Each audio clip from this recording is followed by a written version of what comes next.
Hi, Roy. Hey Warren, how's it going? We're doing well. We're having some tech issues today, but I think we got That's it all figured.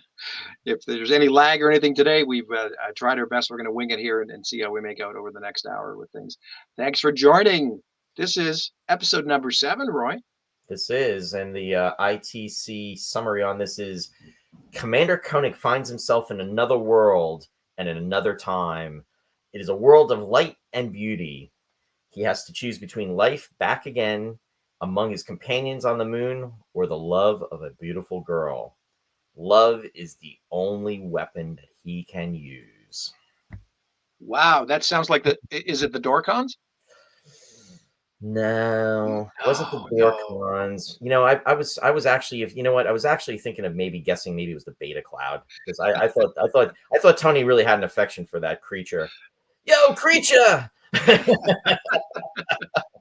Now I Well, love the Beta Cloud, just for the record. That is a fan favorite episode, and I love that episode. That was always my go-to episode when I was feeling kind of down and stuff. So I'm not bashing the Beta Cloud, just to be clear on that. no, not at all. We don't bash anything on this show, do we? Cricket, cricket, cricket. No, we Well, don't. let's run that beautiful intro by Catherine Bougeot, and then we'll see who we've got when we come back to discuss Missing Link. Sounds good. The missing link.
Hi guys, Hey, Charlene. how Hello, are you? Charlene. Good to see you. Good Great. to see Yeah. you. How have you been? But y'all are up there where it's cold. Yeah, yeah. We have had a ton of cold weather already this season and lots of snow. So I heard you're going on a little vacation though yourself, Charlene. Yes, I'll be down in the Caribbean for about 10 days next week, starting next week. So Whoa, nice very and nice. warm. You're not going We'll to miss see this how I do with that. Can Roy and 2000. I just come along with you? Sure, I'll pack another suitcase. Be a nice escape from all this cold weather, that's for sure, Charlene. We've got Yep. high winds, like 50 miles per hour winds here today in Jersey. So anyway, Never good, never good. never good. So I was laughing at your little chat there ahead of time. So I think you guys are full of a lot of stuff.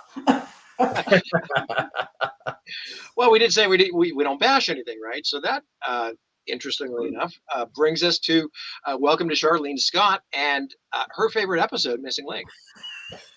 Not her favorite episode. What a lead in. Yeah. When you let me know about this, I'm like, should I tell him it's not my favorite episode?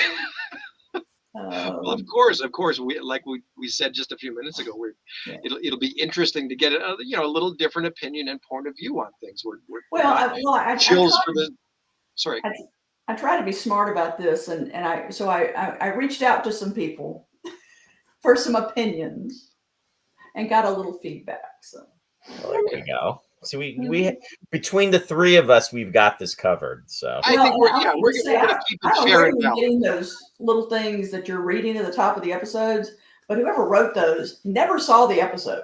My God, There really? was somebody at ITC 50 years ago. Well, Yeah, somebody was having a good day. Coffee Oh, filter, some it's kind. called marketing, right? Yeah, marketing 101. Mm. Wow. You know, it's interesting that you say that about this episode, Charlene, because back in the day, well, especially when I started watching 1999, it was 75. And there were episodes that I loved. And then there were episodes when they would come on, I was like, ugh.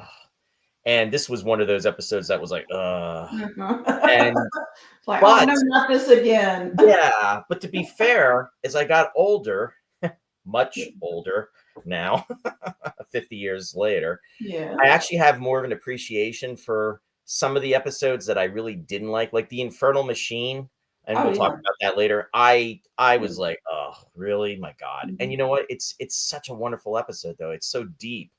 Well, there's a And lot of nuance in there. Yeah.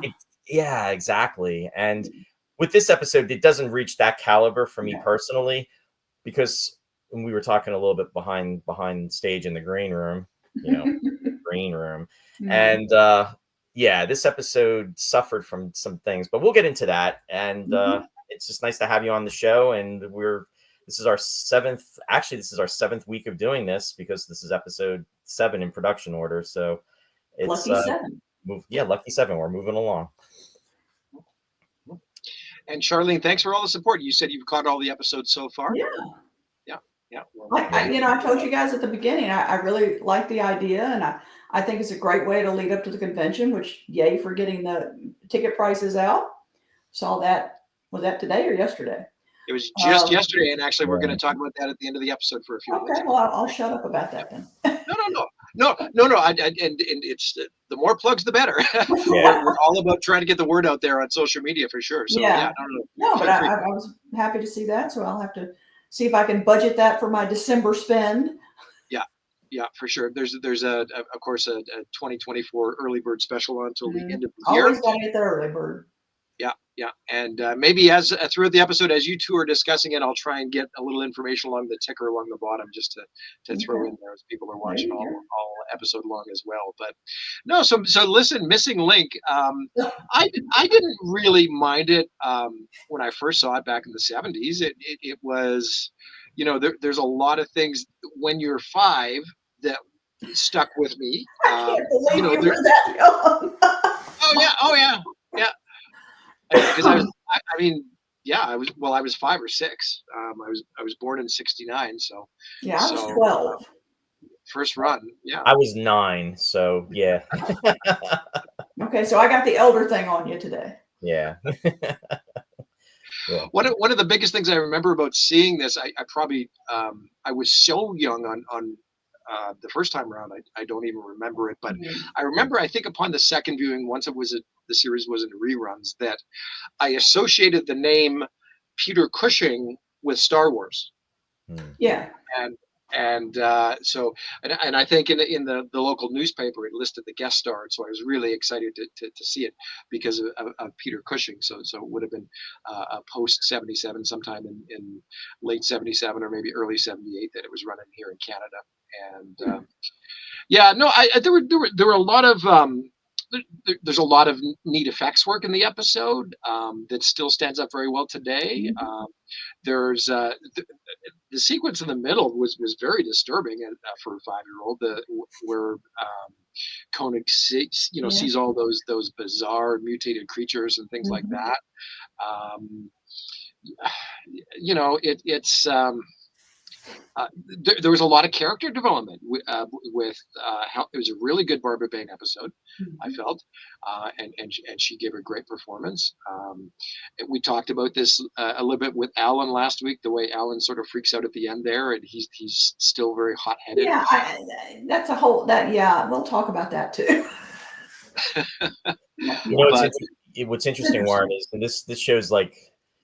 It's amazing, especially at that point in time, because you were saying, you were 5 years old. I mean, let's face it, 5 is 5. I was 9.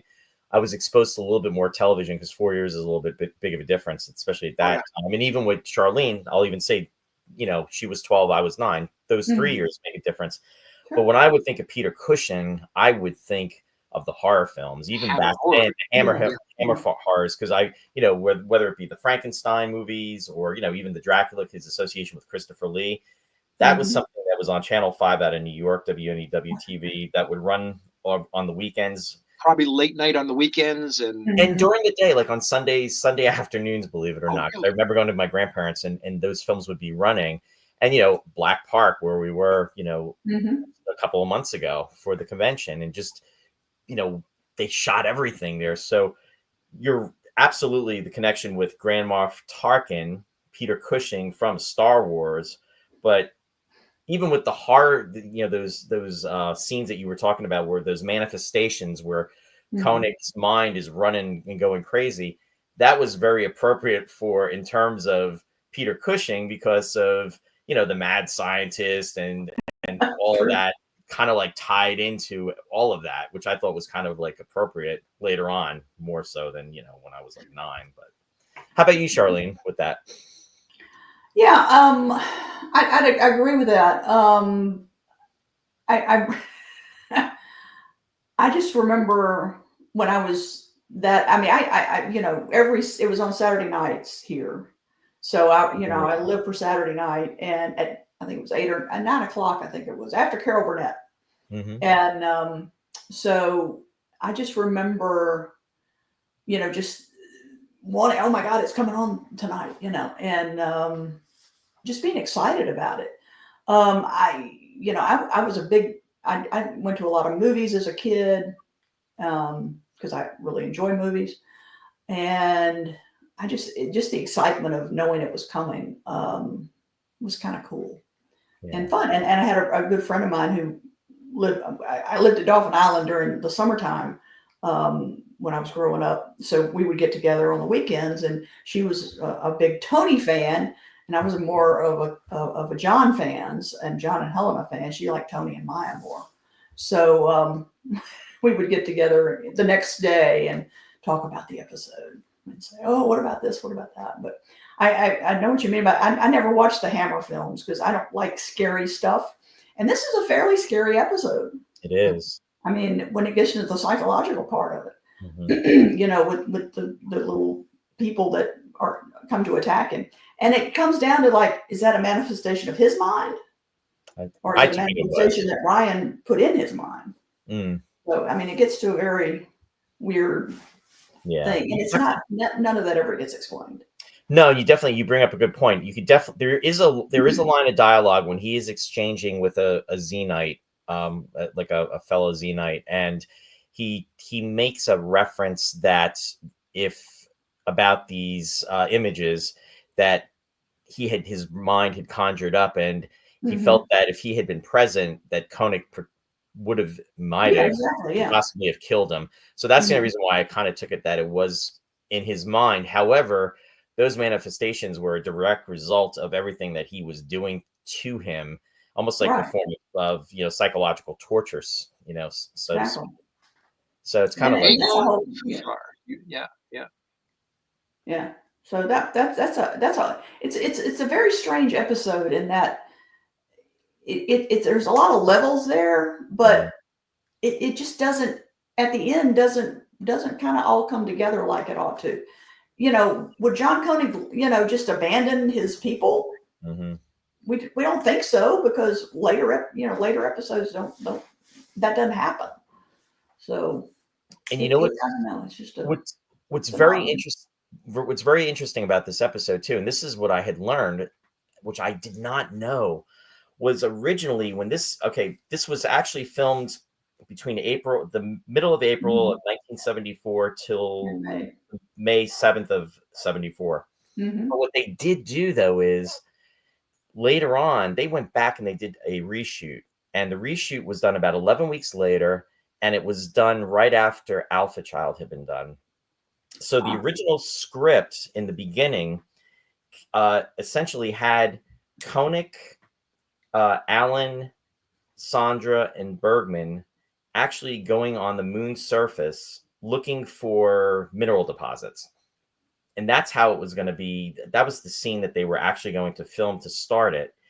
But then hmm. they did a switch, feeling that if they dealt with, trying to go to a planet and it didn't work out, that's where they picked it up. So that whole premise of them being on the moon's surface was kind of like dropped. And Yeah, that wouldn't have made any sense. no, and they were, like I said, they were looking for specific minerals, and it makes me think of like, when they were looking for what was it, Zenite or not Whatever, Zenite, yeah, whatever Milganite, they're looking for, yeah, like in the metamorph, and then titanium or some, I don't know, cranium, yeah, palladium, I don't exactly, know. or what was it? All that glisters was Yeah. Milganite. Oh, Lithium Jesus! was metamorph. Please don't call me for that one. That's right. I said Milganite, so I was like, whoops. But anyway, with that, that whole premise had been changed, Mhm. and it kind of almost explains why at one point after Koenig, they switched the scene and he's on the moon's He's surface, on the moon's surface. Yeah. and Oh yeah, when he's he yeah, calls up and he says, he come in says Eagle 4. And yeah, that always bothered me. It's like, how do you know that's Eagle 4? But maybe it tied into what the script had, you know what I mean, previously what was cut. So yeah. there's that whole scene where, again, they probably would have been together on the surface. Maybe they got separated, but it's in the Hmm. earlier draft. So if you're out Interesting. there and you're fortunate enough to have those earlier draft scripts, let us know. But that Yeah. scene evidently was not filmed, and Jerry Anderson thought it was better to do that whole thing where the Eagle is heading back from Xeno. They aborted going into the Yeah. atmosphere, Hmm. and it's interesting too because if you look at their appearances, and which is always kind of cool, it's like with Breakaway. When you watch Breakaway, we all know that different parts of that episode were filmed at different times. It was filmed over, well, it was filming now. Literally, we were Yeah. celebrating the anniversary of the 51st year of production, but it went right into 1974 for several weeks. I think they shot it for 6 weeks. With Hmm. this, they actually shot 11 weeks later. So you can kind of see, if you really study everybody, you can kind of see, similar differences. And I thought that was pretty interesting because I didn't know about that. And it's like, I just think it's fascinating that we're still learning new things this much later. yeah, Kind of, This is the first time I'd ever heard of that I've alternate. never heard that either. So, Yeah, yeah, it just but blows it's my got to mind. be a lot cheaper to have them in the Eagle than on the surface. I mean, Well, and yeah, I really like that opening. It's very unique. It's like a hard yeah, opening, almost like a Raiders of the Lost Ark picking up in the third act type of opening, right? right. Where they've already gone in the adventure and they're but no, I'd never heard that before, Roy. It's hmm, fascinating. Yeah, I that's thought that was really pretty neat. interesting. And one thing that kind of bothered me too, I don't know if you picked up on it, and this is really being nitpicky, when Bergman and Sandra are in the Eagle and they're talking to John because Mhm. John is in contact with Paul, saying Right. that they turned around. They're sitting in the passenger module and they're in their seats and they're like towards the back. Yeah. When the Eagle crashes and you see Bergman, Pictures up front.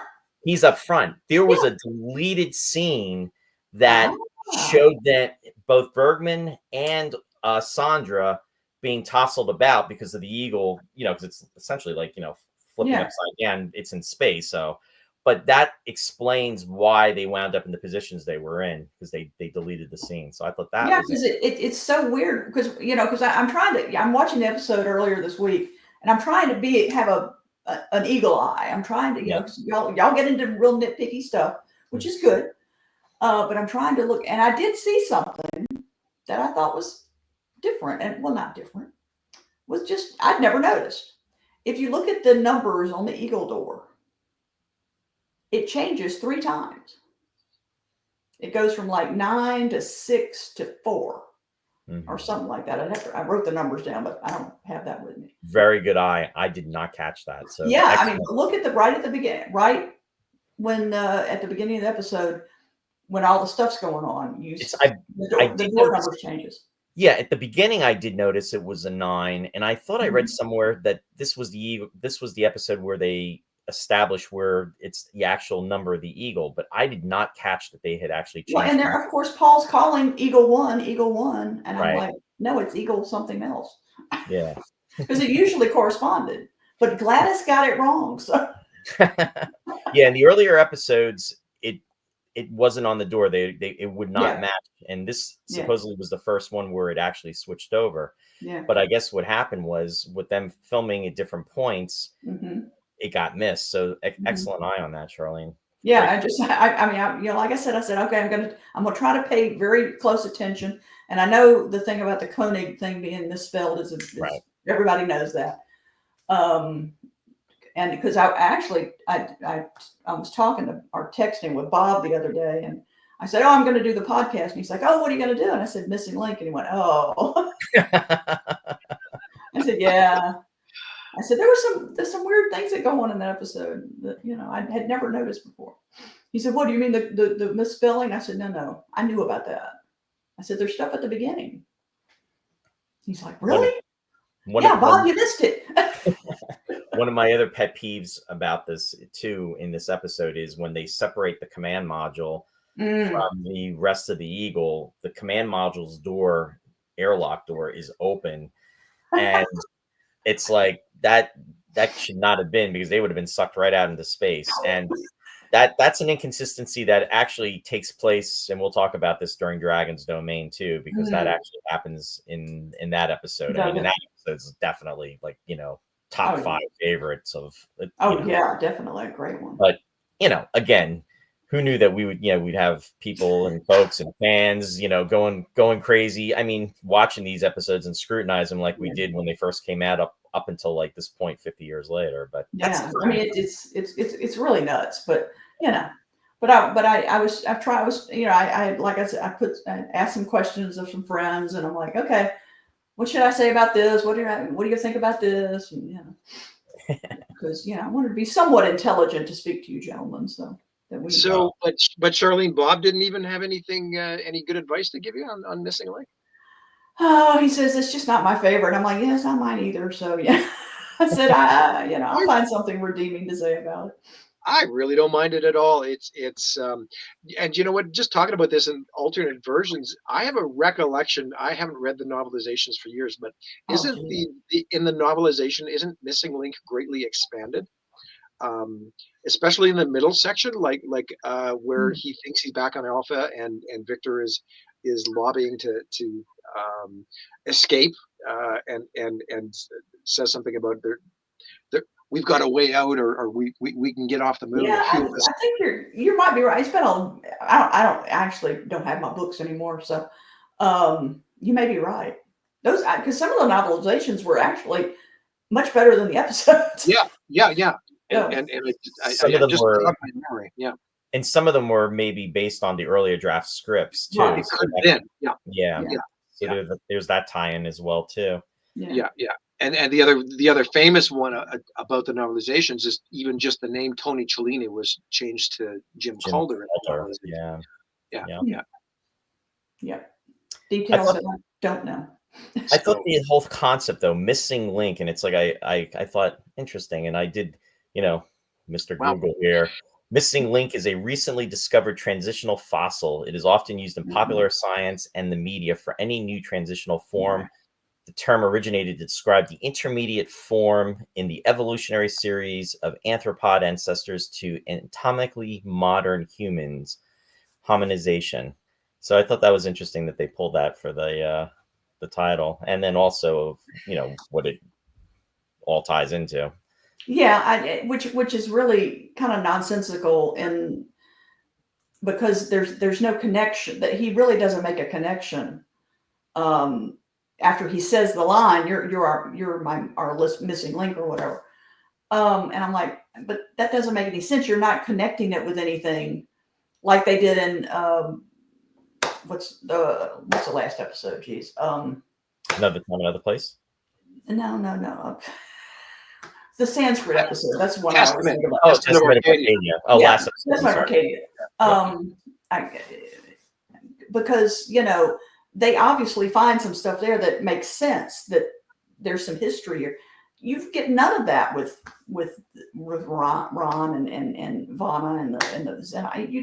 It's not. It doesn't fit because he doesn't make it fit. He Right. just says, I'm just going to experiment on you for no good reason. Yeah, there's not a lot of connections. There's not a lot of tie-ins. There's No. there's surface probing. There's questions here and there, but the meat and potatoes of this, really, he never really gets into it. It's like he's got all the tools and all the ingredients, Mhm. but then at the end of the day, the cake does not get made. You know, it's That's a good way to put it. There was not enough flour. there's not Definitely enough not enough flour. flour. So yeah, it's just it just kind of falls apart at some point toward the end. I mean, you know, it just doesn't work well for me at all. But because This, I you know, and yeah, there it was needed a something else little. that bothered me in the. I love the design of it. I love the the curtains and the mist and all. I think that's kind of cool. But when I was again trying to watch with an eagle eye, I kept noticing when they were on like in medical was pretty much flat as far as I remember. There was all one level. Well, all of a sudden there's stairs. Well, you Then know he walks what? in to go into medical. Great observation again, Charlene. I just don't. The dispensaries or in this episode or medical center actually Mhm. was a redress of Commander Koenig's office. That's what I thought when I started thinking about it. I'm like, the only place that had stairs like that was his office. Yep. Yep.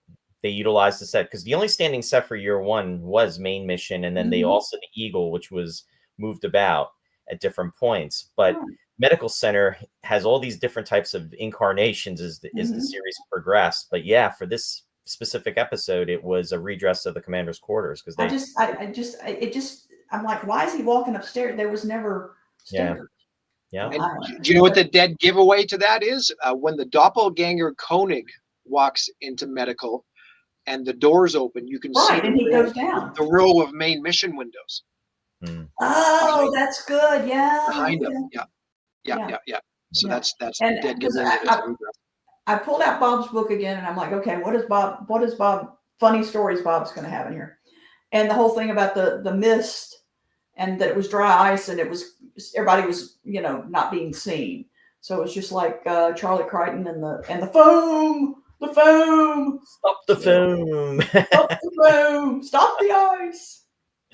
Um, so it was a whole another thing like that. But I did like the set dressing that I thought was in because I like the lighting and I thought but the makeup they wore had to be a pain in the butt for Well, Peter and for oh, what was Joanna it? Joanna, Durham. Joanna. Yeah, Yeah.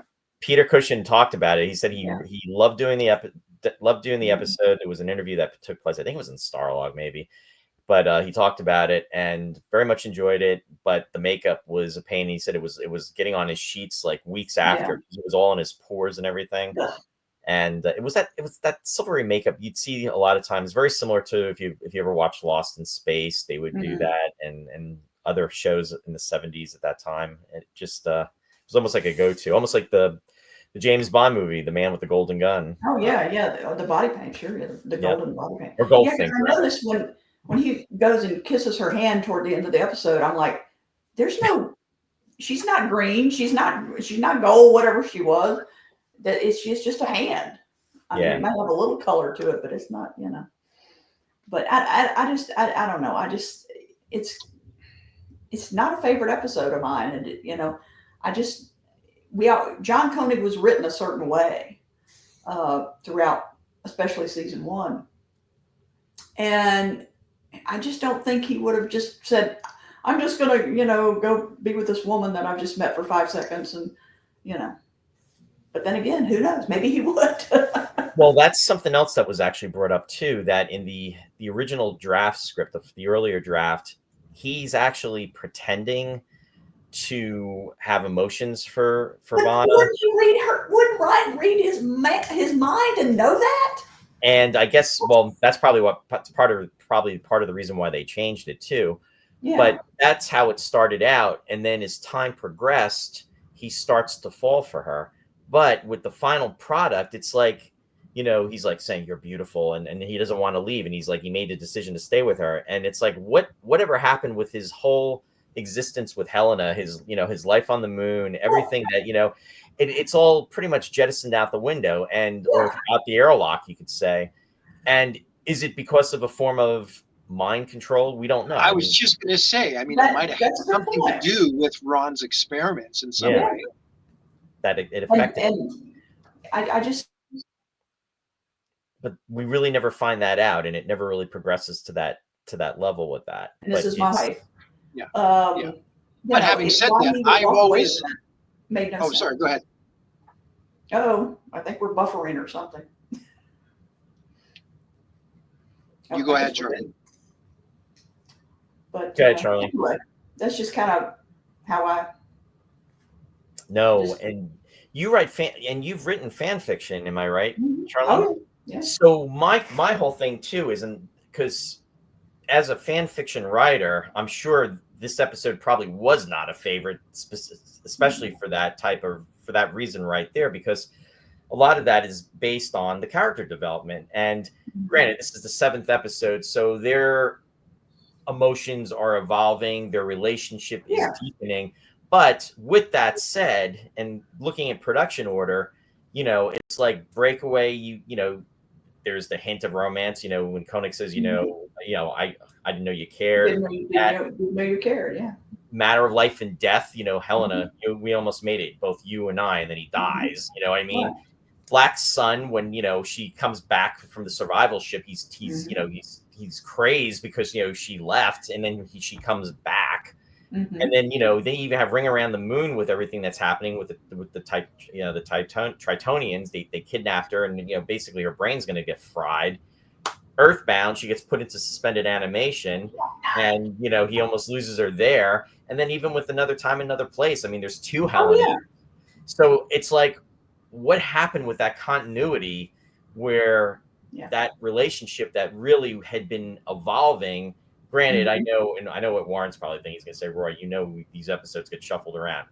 I know, and that is true. Am I right, Warren? You're thinking that? No. But finish your thought, because I'll have a follow up. Okay, but anyway, I'm just saying. But it's just that there has to be if you could really sum it up that he was influenced by Vanna because she wanted him to stay. Good point about the experiments. He was affected. It's a shame that they didn't touch upon that they didn't kind of have an indicator that, Right. there was some kind of, after effects or something that comes out later. I mean, he kind of rises above it, and he says, that, your father's right and what have you. And then he's, telling her to always remember and everything. But it's just, I don't know. I wasn't buying it the way it was being delivered. It needed a little bit, it needed a little bit more substance. And it's just Good this word. Yeah. This script was written by Edward D. Lorenzo. Now, he had done 2 scripts. He wrote the first one that he did was Ring Around the Moon, and then this was his second one. And both, I think, Real winners. Yeah, and there were a lot of heavy rewrites by Christopher Penfold. So thank you, Chris. No, seriously, yeah, exactly. So it's just that in research, he was working on a book. Johnny Byrne had an immense appreciation for him, and he felt that if he had stayed with the episode or with the series, he probably would have been a fantastic contributor, and he would have been evolving, with his with Space 1999. It's just that it didn't get to that point. Yeah. So go ahead, Warren. I know you were going to, rebuttal off of that. Well, you know what, we're talking about this, and in doing these episodes in order, Roy, I mean, it's really, and you just went through them. There's so much. They really went back and forth with the whole John and Helena thing several times by now, and this only being the 7th episode, right? Yeah. Because in Breakaway, there's a hint of flirtation between the 2 of them. Yep. Then in Matter of Life and Death, with Helena's husband being introduced, there's a twinge of jealousy. And then come Black Sun, there's maybe another hint of flirtation between the 2 of them, with Helena going off on their survival ship and things like that. Come Ring Around the Moon, there's a sense of loss on Koenig's part because Helena is suddenly taken away. And Earthbound, there's a flirtation with Captain Xantor and Helena a little bit. So they really changed it up quite a bit. It wasn't anything set in stone from the beginning, and I'm sure that was intentional. I'm sure it had something to do with maybe even Martin and Barbara saying, we don't want this to be an outward style of relationship between the characters. Of course, all that changes comes year two, but in year one, it's very subtle, and there's lots of different dynamics that they play. And the other thing I just wanted to finish off with, missing link, of course, is that even though it's not played from all the scenes that take place on Zeno, you can see it back on Alpha with Helena and her Mhm. concern in Oh losing yeah. John on the base, right. I Mhm. mean, that is there's no denying that one. That was intentionally written in such a way that the viewer is led to believe that there's a little more than just a professional Yeah. relationship. I was just going to jump in and say it's Yeah. definitely, in my opinion, it's more than implied. I wouldn't say that. I No, think it's there's. not. It's I don't more than think. implied. Yeah, it's not just a flirtation Why do you because. think fanfic writers went crazy with it? I mean, come on. Yeah, I Yeah, mean they held back. I We think had to fix it. the. yeah. I But think they then, but held. then concurrently at the same time, you've got those scenes with John apparently falling in love with Vanna, right? Right. Uh, Juxtaposed with those scenes of Helena trying to keep him alive on the base. Yeah. Yeah. I think there was more to it though. I just don't think it was like flirting. I think it was more. It was to the next level. I mean, Yeah. when he makes sure that she goes on that survival ship, she's trying to tell him, this is my life, and he says it matters to me. I mean, it's Mhm. like he's saying you have to do this for me because Mhm. I don't want you to die here, and Yeah. it's and then even with whatchamacallit, with Ring Around the Moon, like you said, it's like the separation, Mhm. and it's kind of brazen if you think about it too. Her husband comes back from the dead. I mean, think about it. You know what I mean? It's like she was married to him. We don't know for how long, and you know he's pretty much making sure that he's still in the game with her. So Mhm. yeah, Puts his foot right in there, doesn't he? yeah, he does. Yeah. More power to him for that. But Mhm. it's just yeah. And then even with I'm thinking of The Last Enemy at the very final scene. Oh yeah. Oh my gosh. Yes. We're sitting on the cat, in the chairs in Uh-huh. his office, and then he puts his Mhm. hand out to her, and says, Yeah. maybe one day, we'll find a home or something, Mhm. somewhere, and it's just, But anyway, and am I frozen? I hope I'm not. No, I think you're okay. Warren, Okay, maybe. are you there, Warren? Testing, testing. Okay, you're there. Okay, Yeah, yeah, we're You're having still major there. tech issues here, folks. Sorry about that. it's the weather. It's It's just the the weather. weather. It's Ron. He doesn't like us talking about him. It's mind control, Warren. It's mind control.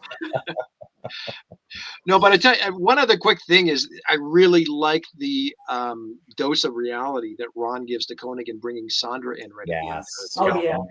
Excellent And point. she and Xenia does that scene so well because She it's does. Yes. so underplayed. Hmm. It's very subtle and she was really a bigger part of the whole than I think a lot of people Yeah. realize. Because there might not have been a lot of screen time for her, but when she was on screen, she was terrific. No, she was good. She was really Yeah. good. She brought, as And the far whole as crazy Victor thing just kind of weirded me out. So oh, you mean when he kind of flips out yeah, on when John? he gets, no, John, we can live. I'm like, whoa, really? Yeah. Yeah.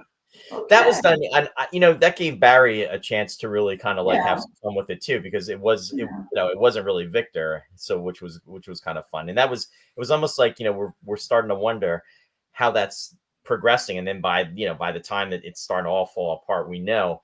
One thing I want to say is have to I don't know if you caught it, which I'm sure you both did.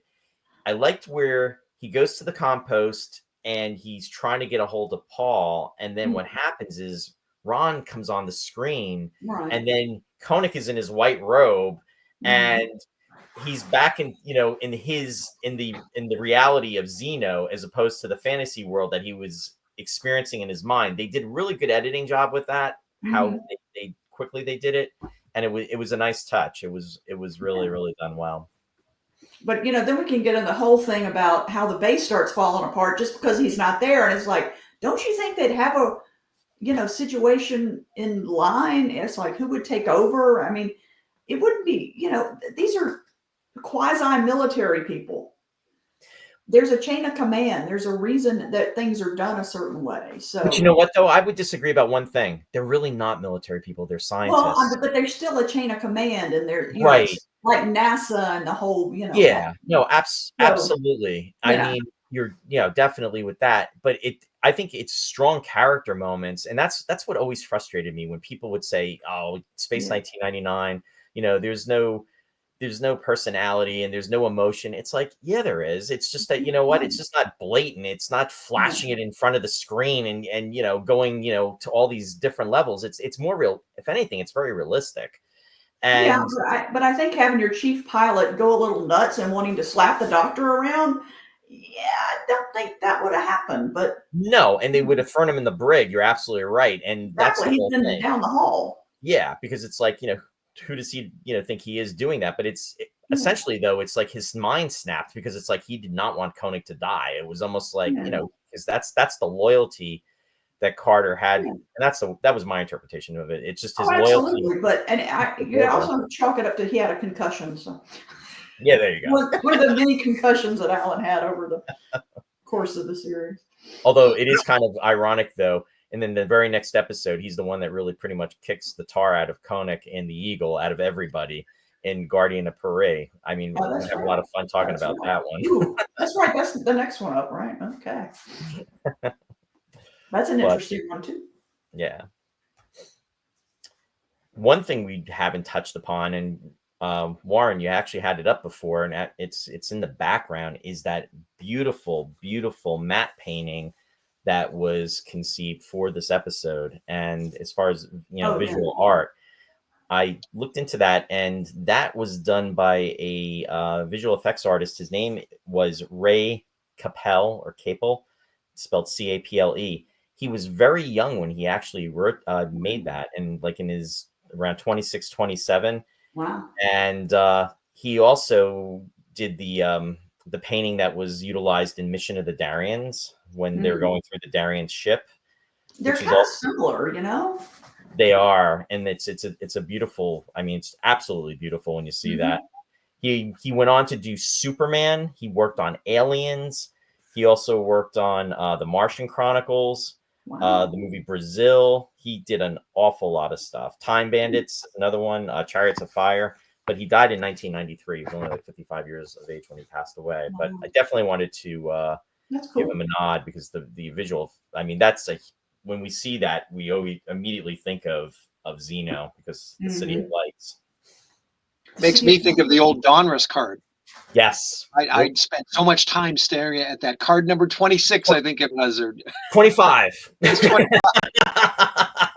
But it was just, I mean, everything you guys both said, it was just so beautiful and Mhm. otherworldly. And Yeah. that's one thing that Mhm. we can't, we've talked about that several times. It's just the aesthetic and look and design from Oh yeah. everybody involved was so unique. And just, I mean, the Terra Nova set, right? I mean, we haven't Yeah. got the Guardian of Beautiful. Puri set yet, but Zeno and just, Outworldly. Yeah. amazingly so, amazingly so. Yeah, yeah. Mhm. Very true. There was also another sequence that was cut where the ages of come out. Ron indicates that he was 508 years old and Vanna is 218. And then Koenig makes a joke with them saying, you both don't look like you're over 21. Oh geez. And then, yeah. Why that got cut? Yeah. I mean, Ron looking like he's 21 years old. I don't know what they Yeah. were thinking with Yeah. that. And then, of course, the misspelling of Yeah. the monitor. You mentioned that before, and of course, the old urban legend is that, oh well, that was all just a dream sequence anyway, and it was supposed to be Right. that way. Yeah. Somebody just made a boo boo. Yeah, yeah. That's what I told Bob. It's like they're boo boos. And the interesting thing about that was when they did that that insertion, that was also filmed 11 weeks later with Wow. after the That's amazing. yeah. So that was kind of cool. Cool. Is this the same wig that It is. Christopher Lee wore in Earthbound last week? He wore it in Earthbound, and then Margaret Leighton went on to wear it in Collision Oh Course my Era, goodness. and also Leo McKern went on to wear it when he was the companion. And I'll even take it a step Wow. further than that. Joan Collins even got a swing at it when Mission of the Darians. It's So the that was wig Oh that my keeps on word. giving. Wouldn't want to have that thing on my head. Oh man, that wig was actually used more times than Aura's throne. yeah. That's talk about a reezy. Oh thing. yeah, right. Now that's a good episode. Yes. Oh boy, good fun. Hey, well, listen, Charlene, let's Yes, sir. take a moment and just explain to the viewers out there who you are and what you're all about. Oh Tell good us all Lord. about your involvement with fandom, how you got Is started, your this first is this what recollections of the is series. what Kit called his nerd credentials? Yeah, we'll go with that. Oh, let's see. Well, like I said, I've been a fan of the show since I was about 12. Um, and it's honestly a television show that changed my life, which is weird to say. But it kind of changed the direction of what I wanted to do when it came to education and going to college and such. I was determined to go to Los Angeles for school and in college, and I did. Um, one of the main things I wanted to do was figure out how to meet Martin and Barbara. And I did. I actually got to work with both of them in the 80s with Barbara on Wings, which was a show she did, a stage show. Got to go to the big house for the wrap party. It was a lot of fun. Oh, that must have been. Yeah. And I did a little bit of work with Marty on a production he was trying to put together to get backing for. It was called Reach for the Stars, and it was pretty horrible.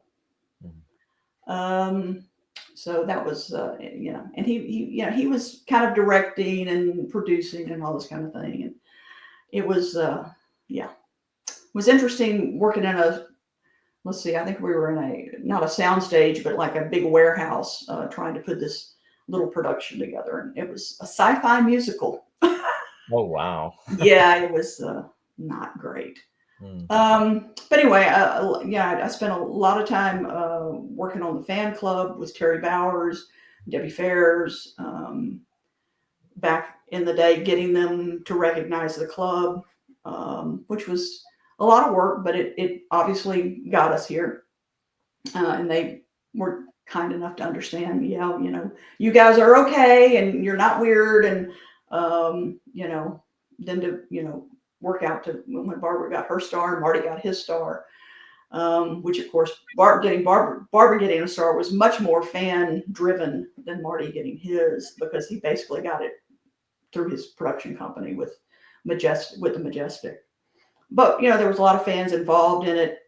We were there on the day and that sort of thing. So I've had a good time all these years doing this, and now that's culminated with me wanting to do a book about the fans, and really letting the fans tell their stories, and how the show affected them, what it meant to them, and at last count, we've got almost 50 people involved. That's awesome. To do this, and I've already gotten a lot of contributions from folks. The real fun thing is the photographs I'm getting from people, because I want one for when they first started watching the show. So I want one of you on your 5 there, Warren. And then they have one, present day. I got in touch with, through Sandra, with Jeff Jones, who was, of course, one of the first people to really start helping with conventions back in 78. I met Jeff a long time ago, back probably 79. So it's been really nice to, correspond with him a little bit. And he gave me a really nice, I'm sorry? And I'm sorry to interrupt. Did Jeff work at NASA? He did. He's now, he did. He worked, I think, on some space shuttle stuff.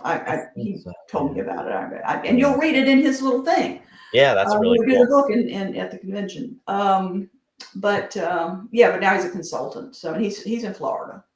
But he has a really nice memory of sitting on the floor of his apartment with Clifton and Nick and Prentice, I believe, watching one of the episodes.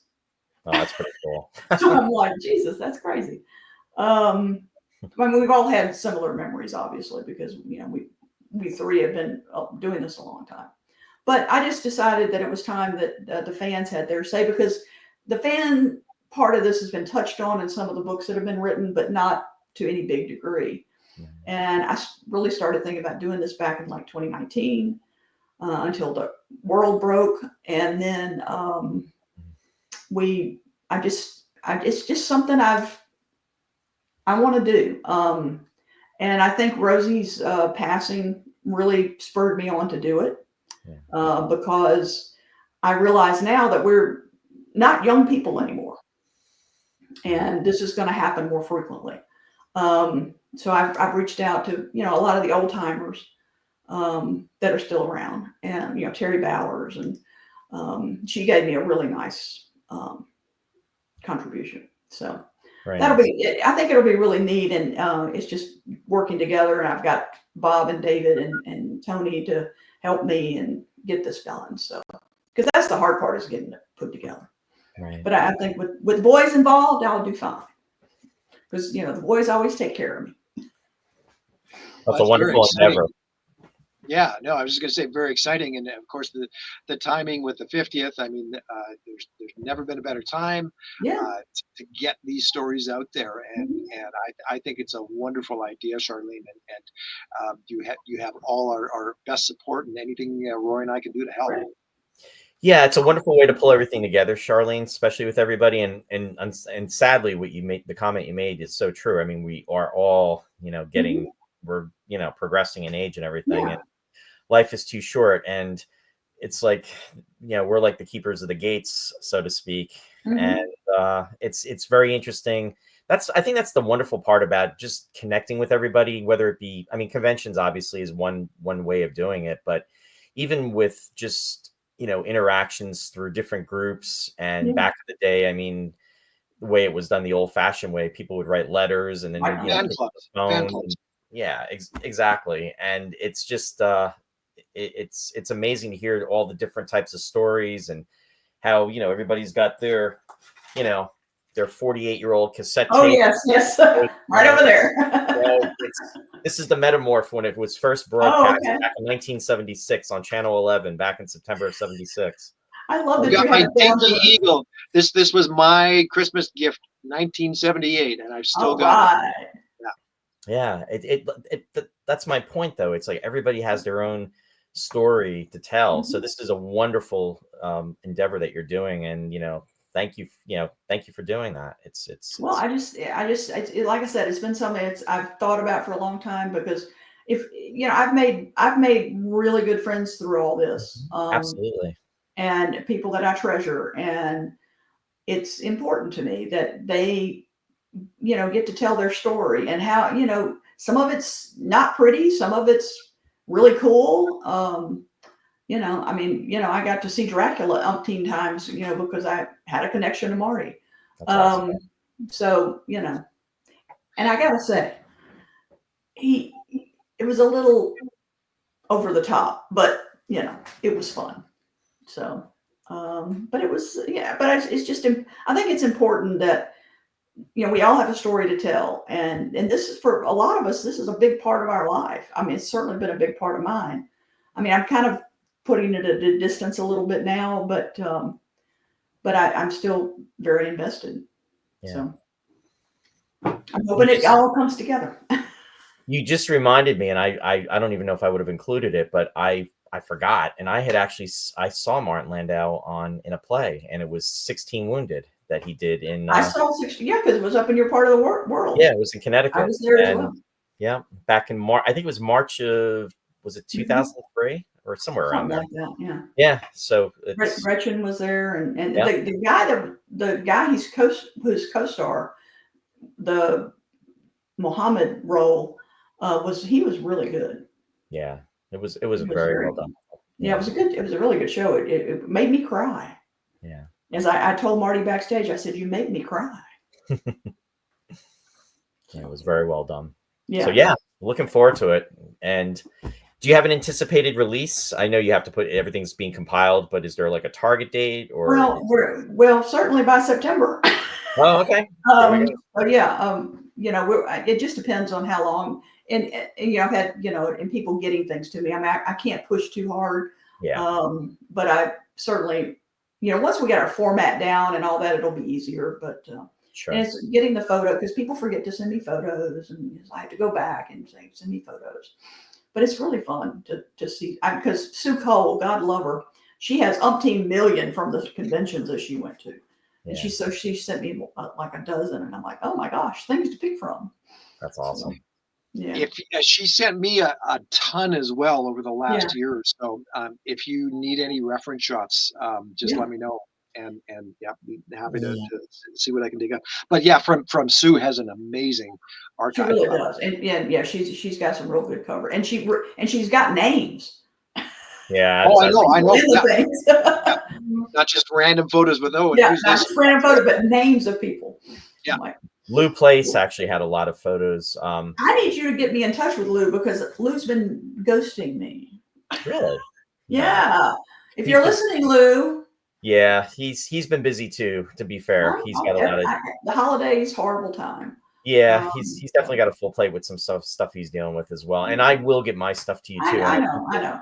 I appreciate the Yeah. flexibility on that because As I I said, definitely I've got, if I've got 40 some odd people to deal with, it's going to take yeah. a little. But again, Some thank people you, have a Charlene. little more hand holding than others. Like Warren said, anything we can do to try to help support, Yeah. and I contribute to appreciate it stuff because like that. I just, I think it's going to be fun. Absolutely.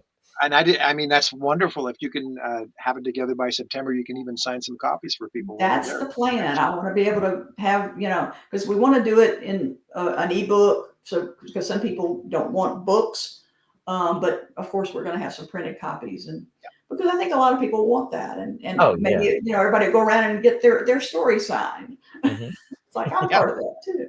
Oh, 100%. Yeah, and you know what? It's similar in concept to what Roy and I decided to do with this show is involve as many different fans from week to week to week as possible, right? Exactly. To hear those stories, hear those differing points of Mhm. view and reflections that If you that need some names, I can give you some. absolutely. We've still got lots of slots to fill, so we've joked about that too. So if anybody out Oh there yeah. watching has a favorite episode, just drop us a line and we'll get you on for sure. Even if you have a non-favorite episode, we'll still get you on. Yeah. Like I said, don't call me for Beta Cloud. Don't call me for. I All the know you're going clusters. to get Beta Cloud. You love it.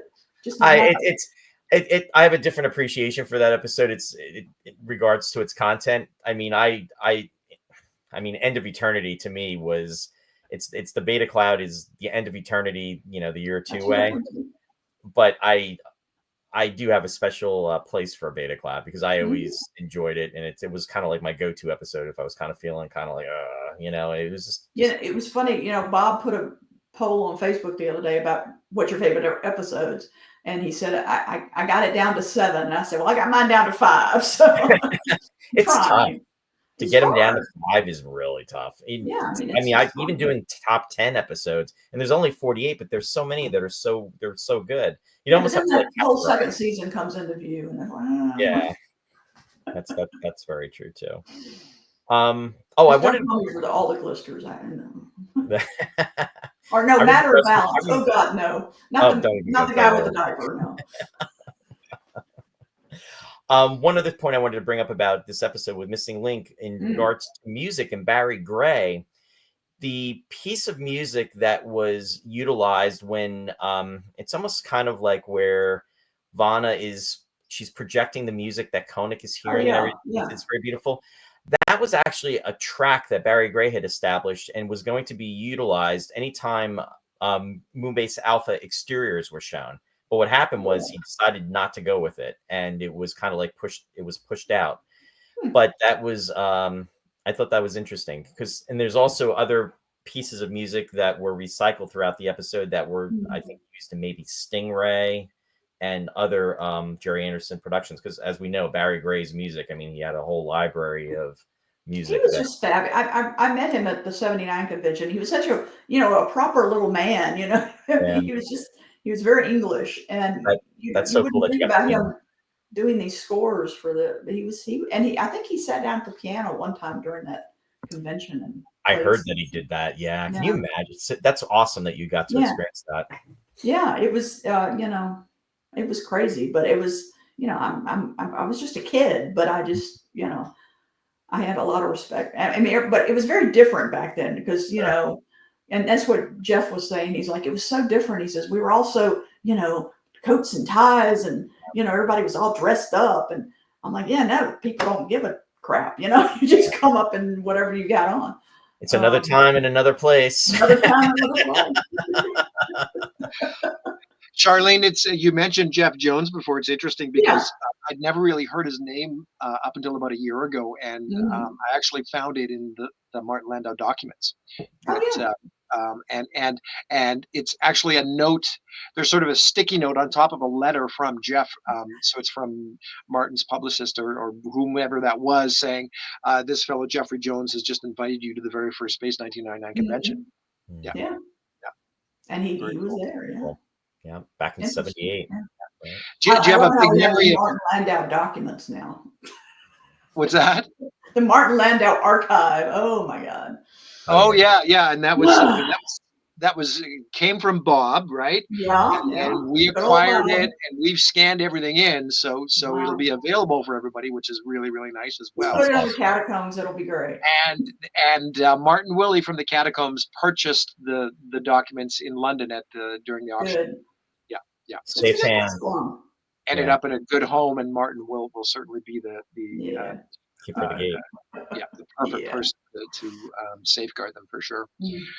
So listen, you guys, really quickly now, I'd mentioned some of that model work, and I know Oh yeah. Yep. Charlene, you might not be the biggest fan of the effects No, work. I'm not sure. I appreciate it, but Yeah, I too, that you brought up something earlier about how did he know it was Eagle 4? It's like, is it painted on the bottom? Right. It's a big 4 on the bottom. That's a cutout there, though. Believe it or not. Yeah, that's what I thought because you could kind of no, tell a not. little bit. I didn't think that. No, not this one. This was a nose cone that they actually Yeah, but in a damaged up. later shot, you can tell it's a There. cutout. That's the That's cutout. it. That's it. Yeah. That's the cutout. And we talked about it earlier in the episode about seeing this in 1975 versus 2024 in high definition, where you never would have noticed something like this back then, right? Yeah. I mean, at 525 lines of resolution, it just wasn't apparent. And Brian Johnson famously said, he thought he could get away with it, right? Yeah. And he did. There, you've got the 44-inch Eagle, which is the Eagle 1. That's Yeah. and then in the air, I believe, because it's almost like a forced perspective shot. I believe I could be wrong, because I mean the modeling community will be able to pretty much say. But I think it's a 22. Inch. I think it's a 22. I think that's a 22 also, because the second Eagle would not, or Eagle 2 as it is called, which is owned by Andrew Frampton, would not make its appearance until the last sunset. So here they're utilizing, like you said, Warren, a 22-inch Eagle. And it's interesting too with the winch pod. You could see it's got the 4 landing pads that are different than the landing pads that are on the 44-inch. It's somewhat different, but anyway, that's just see, those details I did not get. But it's really cool. But we get to see the Rescue Eagle again, which is nice. And I know, yeah. This was its second appearance, because the first time we saw it was in Earthbound. And that's another thing too. Christopher Lee, I had read, pretty much wanted to do Space 1999, but he was very insistent on having Peter Cushing also be a part of it. So, well, they worked together so much during their careers. They were really friends. You got to take care of my buddy over here. Absolutely. It would have been cool if they could have been in the episode together, but that would have been probably like overkill, though. Yeah, that would have been neat. But still, yeah. I mean, there were some great people in the show. I mean, your one is wonderful guest stars, wonderful actors. Mm-hmm. Oh, and the one thing we didn't talk about too, which is famous for, is when we talked about it a little bit, but not about so much what potentially happened, was when Nick and Anton are going the fight scene, and Nick, please. I guess Anton, now there's some controversy from what I've read about it, and next time we see Anton, we got to ask him about it. Is that I guess Nick clipped him and pretty much really jarred him. I thought it was a stunt man, because it looked. I mean, when the guy does the role, it's definitely not Anton. Yeah. But But I mean, Paul Weston doubled or stunted yeah. for Anton, but supposedly it was Anton. I don't know. We're gonna have to freeze frame him when we're watching it just to go back and check it out. Oh my God. Now we can zoom when we can zoom in. When we can do that, it'll be even better. Well, I don't know about you. I mean, I've got my stunt person right here. That's just in case anything falls out. Well, during the safety of this podcast. Right. Look No out! people are harmed. Oh, That's funny. Well, Crazy. okay. Listen, we've on that note, everything there is to possibly cover in regards to Missing Link, other than the fact that I just love the purple. Purple is one of my favorite colors, and I was drawn I to respect the purple. the matte painting and Zeno, the planet itself, up above my head here. No, the design of the show is beautiful. Just Oh yeah, it's gorgeous. the script needed a little help. Yeah, More. Chris needed to help it more than he probably could. So, yeah. It needed a little more attention, but you know what? They can't all be great. No, and listen, there's one other thing I thought of, and Charlene, you had mentioned you love the way they used a lot of that curtain and draping right, on Zeno, A lot of episodes lit differently. But it was obviously a cost saving measure, but I love the way they were almost meta about it in Koenig's quarters on Zeno, where they incorporated parts of the actual set. Yep. And some draping, and then sort of pawned it off as, oh, well, we've come up with this representation of your quarters on Alpha, right? Yeah. I thought it was brilliant. It just that was a nice touch, and it kind of almost reminded me of, and again, I'm a big Star Trek fan, so forgive me, I can't help it. I love classic Star Trek. It's right up, it's right there with me with 1999. Absolutely. The episode "Spectre of the Gun," where it's the alien world and they're supposedly in the 1880s, and Doc Holliday at the OK Corral. It is fragments of the time period, but it still looks like an alien world because it's got the red planetscape, and then it's just like little things hanging here and there. Very similar in what I think you're describing, Warren, what was done with this. And in my opinion, both worked. I thought it was done exceptionally well. You could say it's a cost savings measure, but you know what? It works, and it looks and I mean, the design was beautiful. I mean, absolutely. That's what they're going for. And it's cost savings, and there's a lot of things to it. But funny you say the Star Trek thing, because one of my tidbits of information that I reached out to people about is like, was this the episode where Koenig was going to get to kiss the alien girl every week like Kirk did in Star Trek? Oh. Because he did that for a while too in Star Trek. So. Oh yeah. I was wondering if they were going to try to go down that little thing, but yeah, obviously not. Well, but then the following week, Koenig kisses the servant of the Guardian. Yes, in Guardian of Fury, sure. Yeah. So it kind of did incorporate that to a certain degree. Yeah. And as Meatloaf would say, 2 out of 3 ain't bad. Oh my goodness! Okay, well played. Roy, I'm going to hit you with this one here. I know exactly what you're going to say. No. It's not what you think, but considering it's the 60th anniversary of Star Trek's The Cage that we just talked about. That's right. Missing Link has a lot of similarities to The Cage when you think about it. God, I hadn't watched that one in eons. Just the idea of being imprisoned, being experimented on. Yeah. There's a lot of correlations there, I think, to The Cage as well. You're right. That's not what I thought you were going to say. You're absolutely right. On that note, that's a valid point, and there's a 10-year difference with that because The Cage was filmed now.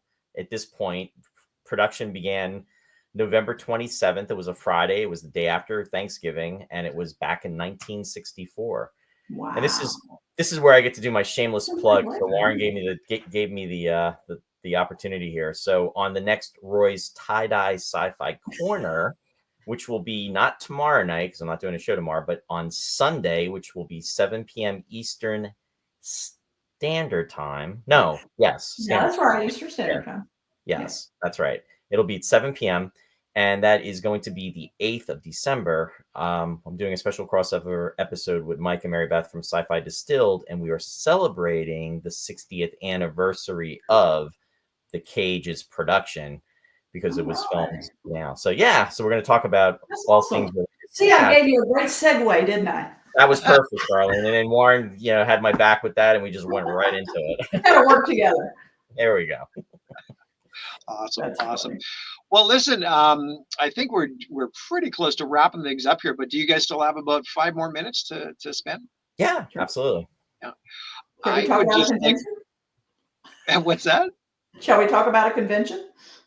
Well, boy, you just read my mind. Well, I'll try. So let's go back in time Read your mind, Warren. There's been so many conventions, but listen, let's just talk about now, Charlene. Unfortunately, you weren't able to join us in September, but Roy and I, of course, were a part of a very special event in London here a few months back, and this was one of the photo opportunities we brought together with all of our cast and guests, and this was just a spectacular lineup of just absolutely wonderful folks from top to bottom in every sense of the word. Here we were just thrilled and just so honored to be joined by all of these guests. Close to 30 individuals joined us, and we talked about it's not 1978. It's things are done a little differently, and I can't imagine anybody way back when. You guys, I mean, everybody, Rosie and the Von Camps and everybody did some wonderful things, but this was Roy and myself's sort of homage to everything that came before, and it was just really, really humbling to bring all these people together for the fans and to have everybody under one roof and just throw. So all of them were thrilled to be there. Roy, wouldn't you say? I mean, it was just. Oh, absolutely. Oh my goodness. Never. It was a wonderful, I mean, the time went so fast. Everybody was so wonderful as far as interactions and just giving their time and just being able to tell the stories and just being able for fans to connect. And a lot of the folks that were there really had not done conventions or had maybe done some types of autograph signings. So it was a very special way to celebrate the series, and it was a very special weekend. And I think it'll definitely as we've said, every convention has it's very, very special. So going back to the first one in 1978 up until the one that just occurred in September. But this is definitely it was something that if you had the opportunity to be there, I think you would have to agree it was one of the special ones for sure. So we're looking forward with what's going to be taking place in Los Angeles in September of 2025. And again, we are at the 50th anniversary of Space 1999. Whether it be production or with the show officially premiering, however you want to wrap it up, it is 50 years. And believe it or not, it was 51 years that production started on Breakaway as of this week on December 3rd. I mean, that's crazy. We were talking about The Cage before. I mean, with Star Trek, that's 60 years. Not The Cage didn't even get shown. I mean, it was shown as a different type of episode.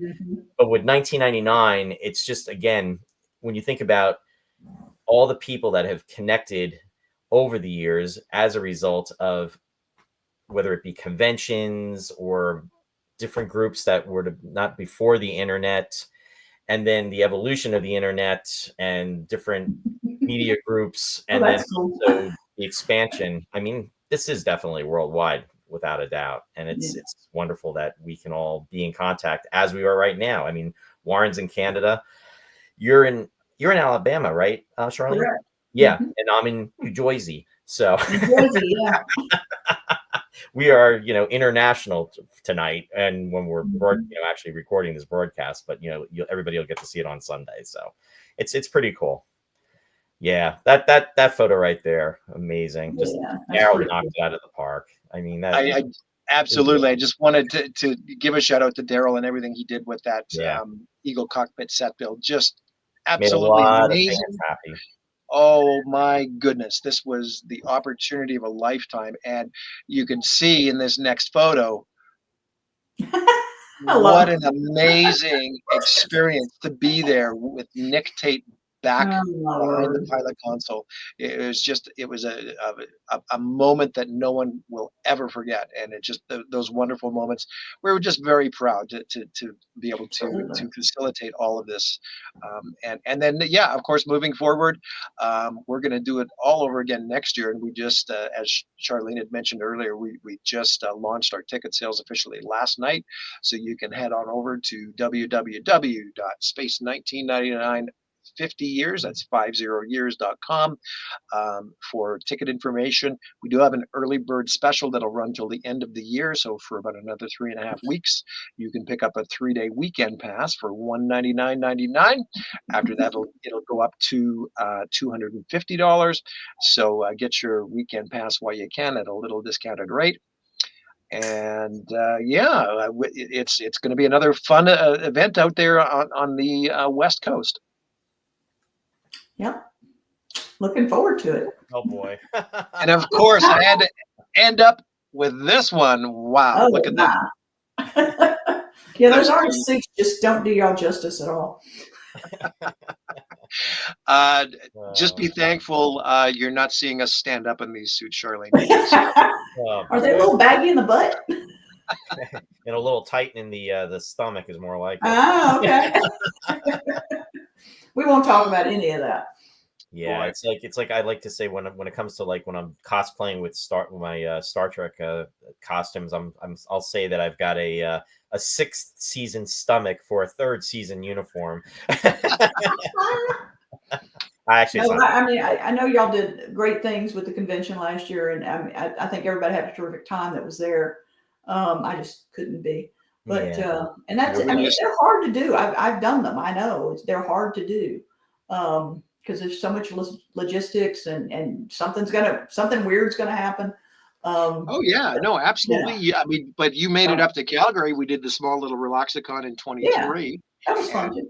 that was a real nice time as well. And that's where we sort of tested the waters, of course, even with the day trips, right? Yeah. We sort Yeah, of don't get too tested. crazy about the LA day trips though, because I don't want to go to Universal. No, no, no, no. We're probably gonna try and get Vasquez Rocks, to maybe. Vasquez Rocks. Yeah. I mean, for the few hundred people that are there for Space 1999 convention, it's safe to say that most of them are science fiction conventions. Yeah. So, I mean, a trip to Star Wars Galaxy's Edge at Disney World would probably be. I haven't been. I mean, to go stand beside the Millennium Falcon. I mean, I'd love to. Paramount Studios is pretty cool. I've been there. Well, Charlene, I tell you what. I mean, since you're coming to Los Angeles for sure, right? Right. Yeah, I just don't want to drive. Can y'all get me a driver? I just need a I driver. was just going to say we'll put you in charge of planning the day trips. No, sorry, That because was my year is pretty much fully booked right now. So I just No, you got too much going on with the book, of I course. do. Well, no, I mean I'm with my other gig that I do. So I just Yeah, yeah. I'm pretty booked. So Well, no, we'll just be not a lot glad of season, unfortunately. to see you and help you with the launch of the book, of course. And Yeah, I'm excited about that. always a pleasure to spend a few days with each other, and Yeah, as well, we are with all of the family. And because as my friend Ellen Lindau and I always say, we are the party. there we go. You're definitely the party. nice. Well, this Well, has been okay. fun. Roy, any last thoughts on Missing Link? No, I think we pretty much covered everything, and it was fun. It was great discussion. Thank you for joining us again, Charlene. This was Yeah, awesome. absolutely. And This was great. we will have you back for an episode that you like Maybe a in year little bit two more. sometime, maybe. I don't know. Or at the end of year one, maybe. And we'll see. Yeah. You still got a few weeks to go. Yeah, we got some time yet. Yeah. No. Well, I just Hopefully thank a you lot of other again. people will want to do this because it's really kind of fun. Yeah, Always good it's to chat.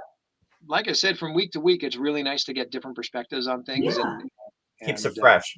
It keeps yeah. it very fresh. Yeah. So, I'm and next week, I think I'll even give a sneak preview. I think we're doing Guardian of Piri, right? Yeah. Period. Yes. Episode 8. And I think I can Last one in the officially. dress. Yeah, I can officially go on record as saying that our special guest is going to be a fellow, the one, the only Mr. Christopher Paulson.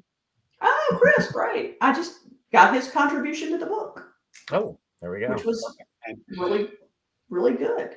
Chris is another OG convention Yeah, goer going he's back an to old the timer like me. 1980s for sure, for Mhm. sure. So And yeah, I think he went to the first one. I think he was at 78 too. I Yeah. think he was a 78. Yeah. In fact, if I remember what reading, yeah, I believe it was 78. He's got a lot of cool memories. And he's met a lot of people, done a lot of cool stuff. So That's pretty cool. got a good story. we thought of Chris for Guardian of Puri because he even had a Puri wedding cake. Exactly. Yeah.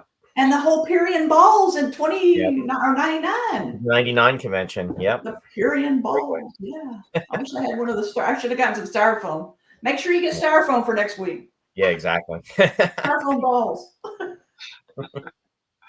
Awesome. Okay, well, I won't keep you guys then.